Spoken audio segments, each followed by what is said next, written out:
Okay, so where we left off, we're converting 64 grams of H2O into moles. Okay, so we got 64 grams of H2O, 18 grams of H2O. This is the molar mass. 1 mole of H2O. These cancel out. We get, for a total of water molecules being 3.56 moles of H2O. Now, this molar ratio is a little easier because it's 6 to 1. So we know if 6 moles of CO2, 1 to 1, over 6 moles of H2O. If we do any of these, okay, so we'll do carbon dioxide because it's the simplest. CO2 over X moles of H2O. Well, X is going to be equal to 2 moles of H2O. Okay, so this is what we need. These are what we need right here. So let's see what we got. So, because we need these two right here to be equal, well, let's see if they are. Oh, well, we have excess of water compared to CO2. So water is going to be our excess in that. And that's simply because that number is bigger than our H2O. So now let's go down. And so our limiting reaction is going to be our CO2. We had 2 moles. And our excess reactant is going to be our water. So now in this case, it says the excess reactant and the mass in excess. Okay, so let's figure this out. So we want to start with 2 moles. Again, we already converted moles into grams, so we don't have to do a mass to mass. We can do a mole to mass. We use a balanced chemical equation. So mole of CO2, 6 of them, equals 6 moles of H2O. Now we can go to grams of H2O. And 18 grams of H2O. All right, again, this is a molar mass right here, molar mass. Okay, so now when we solve that, we get 36 grams of H2O. This is what we need. Well, we had more than that. We started with 64, so let's find out how much remains. So we take 64 minus 36, and we get a excess of 28 grams of H2O remain. So this is what remains. That's what's left over after. So that's our mass in excess. This right here, mass in excess. So now let's find the mass of our product, glucose. So again, we have to use our limiting. We can't just use whatever we want. We have to use the limiting reactant. So we're going to start with our 2 moles of CO2. Okay, so we know 6 moles. Again, this is a molar ratio from the balanced chemical equation.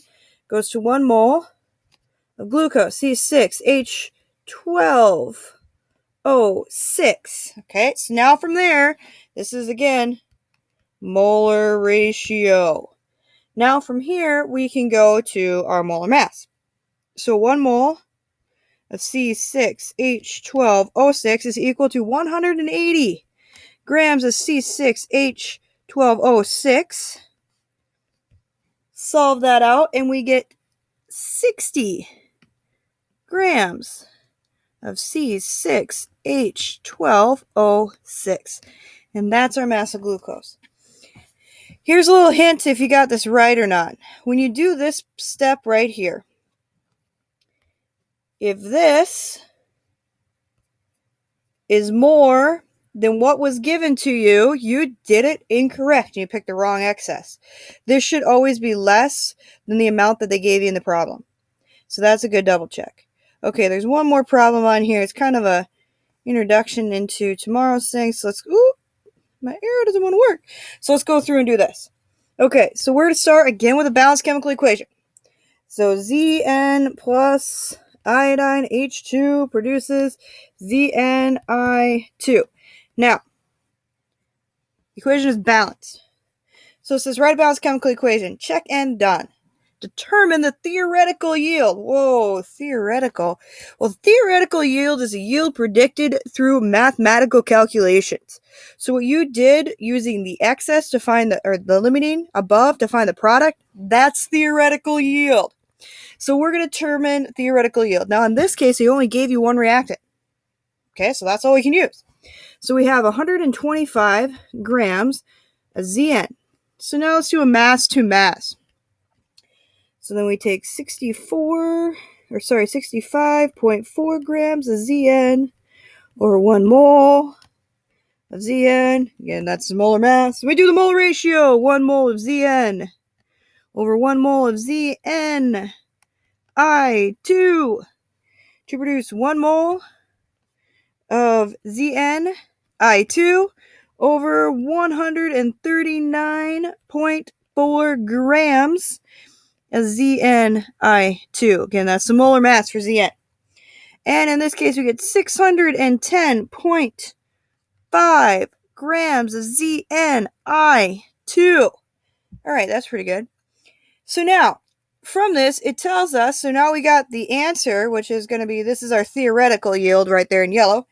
It tells us that we need to determine the percent yield if we recovered this. So this 516 is what was actually done. This has to either be given to you or you have to find it during experimentation. So you can't just make this number up. It comes through an experiment. So to find percent yield